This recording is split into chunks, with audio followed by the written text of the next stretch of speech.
Okay, so we are going to do 13.5 because 13.4 is cancelled for the year. So that is first term of code deleted from this year's syllabus. So no need to do 13.4 for only 2021 board exam. Next year it will be back in course. So we are going to 13.5. It's an optional exercise. So which means that the students who are opting for standard exams, they have to do the optional. Those who are doing the basics, not necessary. You know that class 10 has got two papers, so basic and standard. So those who are taking the standard need to do the optional exercise. So what is the question here? Copper wire is 3 millimeter in diameter, is wound about a cylinder whose length is 12. Okay, so what is the question? The question says that there is a cylinder, and on this cylinder, what are we doing? We are taking copper wire and rotating all around it like this. Okay, so the copper wire is put in a circle. The copper wire is 3 millimeter in diameter. So the diameter of the copper is 3 millimeter. That is actually the thickness of the wire. The thickness of the wire. So wire is very thin. So 3 millimeter. Okay, very small. So the radius of the wire is going to be 3 by 2 millimeter, right? Because 3 meter is the diameter. That is the thickness. So radius of that is 3 by 2. It is wound about a cylinder whose length is 12. So this is 12 centimeter, this total 12 centimeter. And this entire thing is covered. Question is find the length and the mass of the wire, assuming the density of the copper is 8.88 gram per centimeter cube. So first of all, this is going in a circle. So first of all, we'll have to find out how many rounds will it take to complete this cylinder, because it's entirely filled. So 3 millimeter, 3 millimeter, 3 millimeter, like that it is getting filled up, because the thickness is 3 millimeter, the diameter is 3 millimeter. So once, when you cover the wire in one round, 3 millimeter will be covered. 2 rounds, 6. Like that it will keep on going to 120 centimeter. 120 centimeter is 120 millimeter, right? Because 1 centimeter is 10 millimeter. So 120 millimeters has to be covered. The total length is 120 millimeter. So what are we going to do? We are going to divide 120 by 3, because in one round 3 millimeter is going to get occupied. So that means the number of rounds will be 40. So total rounds required will be 120 upon 3. Okay. So 120 millimeter divided by 3, you are getting 40 rounds. So when you are encircling it once, that is 2 pi r, isn't it? So 40 rounds will be 40 into 2 pi r. So 40 into 2 is 80, and pi value we can use 3.14 into the radius. Now what is the radius here? The diameter of the cylinder is 10. So radius is going to be 5, right? So radius is going to be 5. So we have to find 2 pi r. So the wire is wound around the cylinder. Cylinder's radius is 5. So what is the circumference of the cylinder? Circumference of the cylinder is going to be 2 pi r. So 2 into 22 by 7 into 5. And of course, we had found this as number of rounds as 40. 40 into 2, 80. So 80 pi r. So this is going to be 80 into 5, 400. 400 into 3.14, that is going to give you the length of the wire. So that's the first part. 400 pi we are getting. 400 into 3.14, we get 1256, right? So that's our first question's answer, first part. The second part is to find out the mass of the wire. To find the mass of the wire, we'll have to find the volume. Volume formula is pi r square h.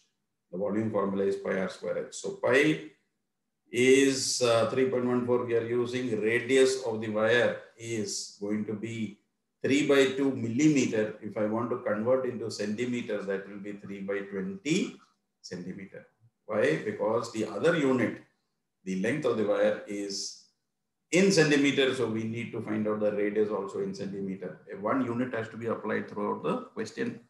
So pi into radius, I am taking 3 by 20 centimeter because the radius was 3 by 2 millimeter. We are finding the volume of the wire. Okay. So we have to take the dimensions of the wire. Very carefully, you will have to take this as 3 by 20 into 3 by 20 multiplied by, Okay, pi r square, and the length of the wire we have already found out as 1256, right? One length of the wire we have taken as 1256. So this I need to calculate, and when I calculate this, what we can do is we can cancel this to 10. This is 6 to 8. This I can cancel 10. This will become 314. Okay, so 9 into 314 into 3.14 upon 10 into 10, that is going to be 100. So that is going to be the volume. And once you get the volume, you will have to multiply by 8.88. Okay, then you will get the mass. So mass is equal to volume into density. That is the formula. So volume I need to find out here. Yes. So the volume will be calculated here and then multiplied by 8.88. And finally, you should get about 788 grams approximately. So 797.98 grams you will get. But when you calculate this, you should get 788 grams. Question number 2, kindly mark this very, very important. And since there is a 5-mark question introduced this time, this is a hot favorite. That is revolving a triangle. Very, very important question. A right triangle whose sides are 3 and 4 other than the hypotenuse is made to revolve about the hypotenuse. So what is happening? There is a right angle triangle of side 3 and 4. It is revolving. It is made to revolve. So when it is revolving, this part is going to also come down. So this is 3, this is 4. And what is happening? You are going to get something called a double chord. Okay, this is called a double chord. You will find a conical part on the left and a conical part on the right. So this is called a double cone. Okay, find the volume and area of the double cone form. Use value of pi as found appropriate. Right. So this is the question. We have to find the volume and the area of the double cone formed. So first thing that we have to do is, this is a right angle triangle. So by using Pythagoras, I can find out the length of AC. Okay. So 3 square plus 4 square is equal to AC square.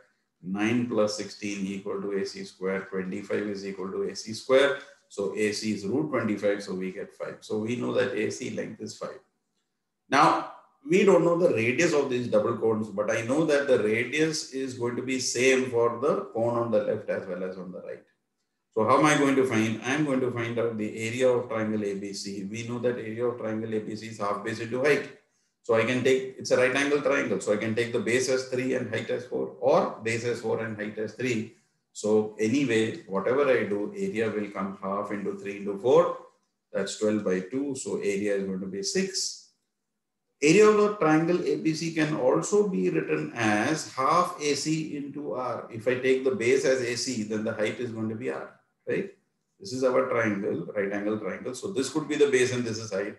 But if I take this as the base, then my height is going to be this. So area will be half into AC multiplied by R. Okay, this is the radius. So area we have already found out 6. So 6 is equal to half into AC we have found out here as 5. So 5 into R. So what is going to be my radius? Radius is going to be 12 upon 5. 6 to the 12 and this 5 comes down. So radius is 12 by 5 centimeter. This is a very important step to find out the radius. Now it's a matter of calculation. I want to find the volume of the double cone as they mentioned. So volume of the double cone is equal to V1 plus V2. That is 1 by 3 pi R square H1 plus 1 by 3 pi R square H2, right? Because the height of these cones are going to be different, but the radius is going to be same. So I can take 1 by 3 pi R square common. Inside we will get H1 plus H2. So 1 by 3 into pi into what is the radius? The radius we have calculated 12 upon 5. And what is H1 plus H2? H1 plus H2 is AC, which is equal to 5. So what is going to happen? This 5 is going to get cancelled. This is going to get cancelled. So here we are left with this, and we can easily find out the answer of the volume. So volume is going to be, final answer we get 52.752. Okay, that's the final answer that you should be getting. So 1 by 3 pi r square h1 plus h2, 1 by 3 pi r square. Okay, so there will be another 12 by 5 also. So we are left with pi into, this is going to be 4 into 12 upon 5. This is going to be pi into 48 by 5. So this is 9 to 45, 9.6. Okay. So we need to calculate this part. So final answer that you're going to get for the volume will be about 30.14. This area is 52. So, right? So the first part is to find out the volume that we have done. So the volume part is equal to 30.14. Okay. So I'm sure when you multiply this 3.14 into 9.2, you are going to get the required result. That is 30.14. That's what they said. Centimeter. 30.14 centimeter cube. Okay, that's the area. The second part, we have to find out the area of the double cone. Area of the double cone will be, now I'm finding area of double cone. Area of the double cone will be what? Area 1 plus area 2. So that's going to be pi r L1 plus pi r L2, right? Pi r common L1 plus L2, because the slant height is going to be different for the two cones. So this is going to be 3.14 into radius. We have found out 12 by 5. And what is our L1 and L2? L1 is 3 and L2 is 4. So this is going to be 3 plus 1. So it's better that you use 22 by 7 here, because the 7 is going to get cancelled. Appropriate value can be used. So 22 by 7 into 12 by 5 into 3 plus 4 is 7. So I can cancel this. So 12 2s are 24, 4 2. 12 2s are 24, 264 by 5. So when we cancel this, we get 5 5s are 25, 52.8. Okay, so that becomes the area that we have got. So they've got 52.75 here, we have got 52.8. There's no problem here. This is in centimeter square, because here we have taken the value of pi as 22 by 7. So we get slightly higher value as compared to when we take 3.14. So that's the question about double cones. I hope you got understood this, and it's a very, very important question, how to find out the volume and the area of the double cone, right? So this can be skipped now. Then we go to the third one. Third one has got a little bit tough calculations, but I'll try to simplify it. They have done by a little complex method. So what is the question? A cistern measuring 150 into 120 into 110. Cistern is a cuboidal vessel where you store water. Okay, it already has 1296 double, that is 1,29,600 centimeter cube of water. It already has this much water. Now what is happening? Porous bricks. What is the meaning of porous bricks? Bricks which absorb water, okay, are placed in the cistern up to the brim. So you're putting the bricks. What will happen? You have heard about the crow story, you know. So the cistern was not full. So the crow puts stones and the water level comes up. So same thing is happening. Bricks are being put into the cistern till the water comes to the brim. Okay, initially it is not full, but now what are we doing? We are putting the, okay, this is the cistern. This is cistern cuboid, and you are putting, water was not full, water was still here. Then you're putting these bricks.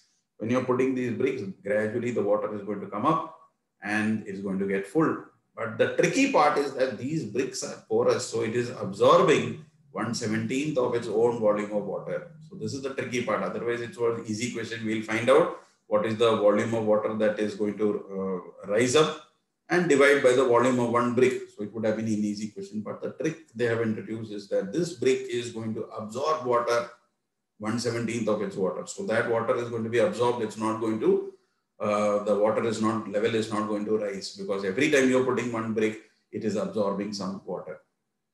Okay, so how do we tackle this question? The first part, we need to find out the volume of the cistern.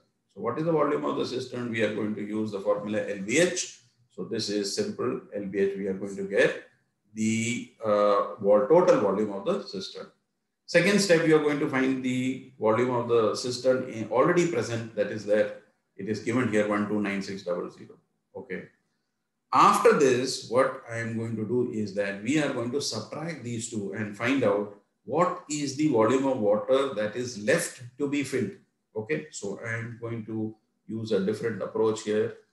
In question number 3, I have found out the total volume of the cistern as how much was it? 198 followed by 4 zeros, right?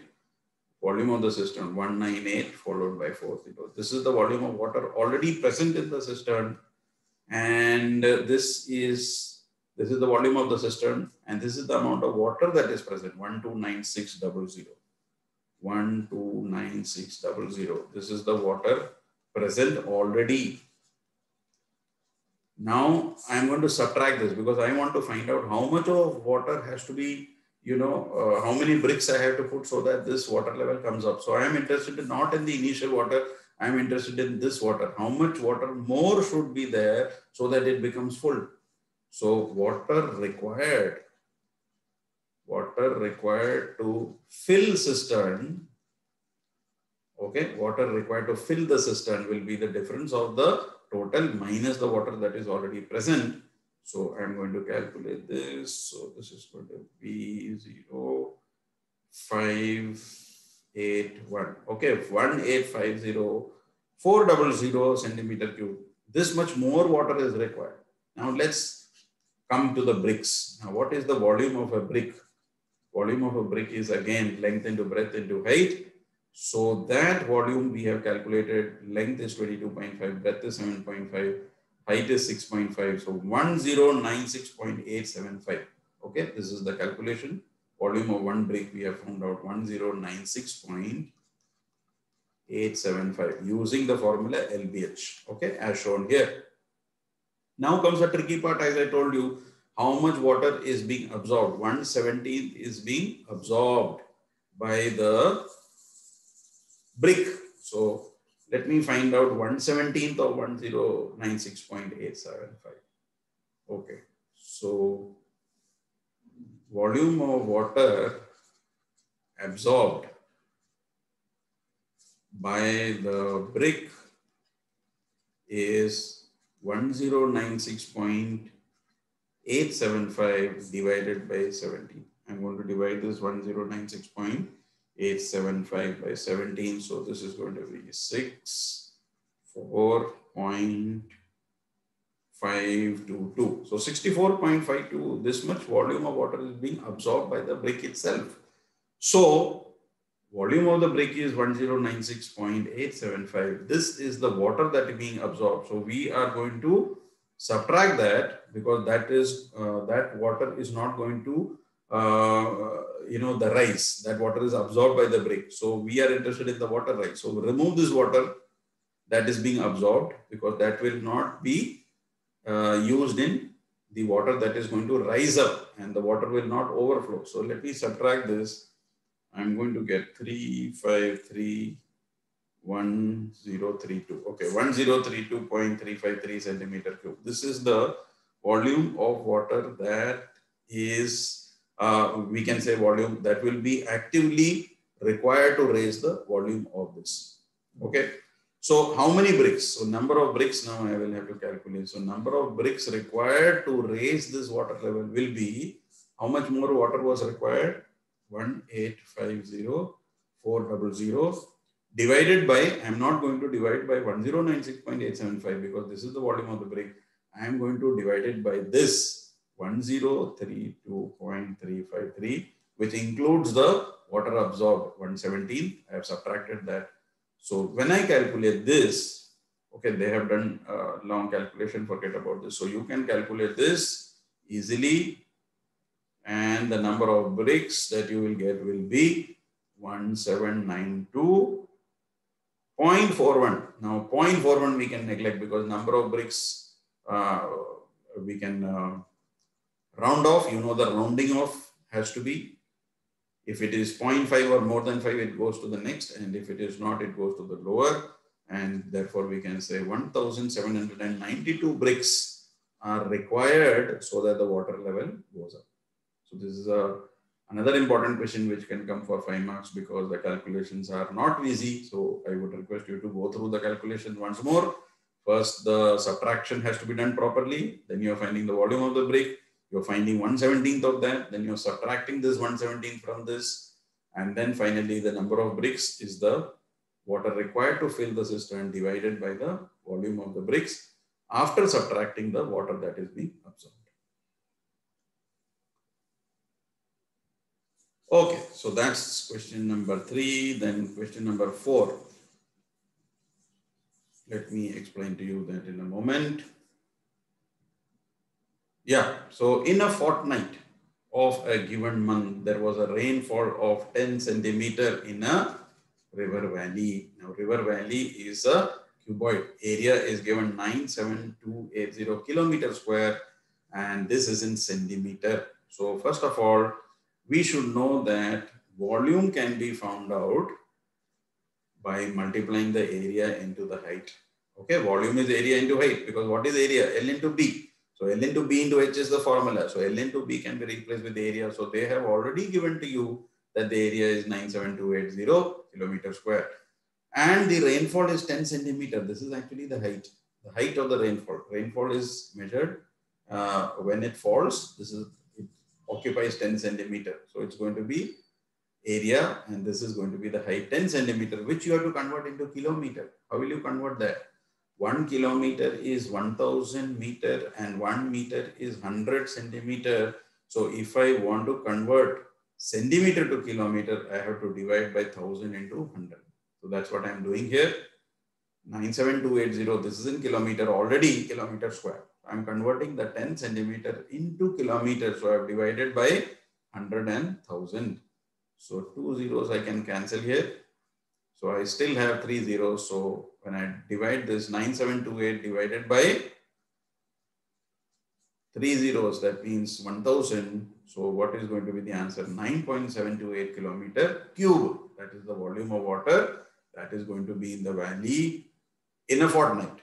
Now, what do we have to do? We have to show that this rainfall is approximately equal to the normal water of 3 rivers of dimensions 1072, 75 and 3. So length, breadth and height are given. Like this, there are 3 rivers. So 3 into length is 1072, breadth is 75 meter, convert into kilometer, divide by 1000. Height is 3 meter, divide by 1000, convert into kilometer. Okay, we are converting all this into kilometer. This was already in kilometer. This we are meter to kilometer, meter to kilometer. So when I multiply all this, what is going to happen? 3 into 1072 multiplied by 75 into 3, you should be able to get the same result of the 3 rivers. So 3 into 3 is 9, 75 into 9 and then multiply by 1072. Okay, so you should be able to get the same. The result should be same. So this is 3 is a 9, 75 into 9, 9 5 is 45, 5 4, 9. So 675 you will get and then multiplied by 1072. In some books, I think this value is different. So you need to check your textbook. Some edition is having some different value. So accordingly, then you will get the 2 volumes equal. So right now, if it is given only 7280 in some books, so here you are going to get this 0.72.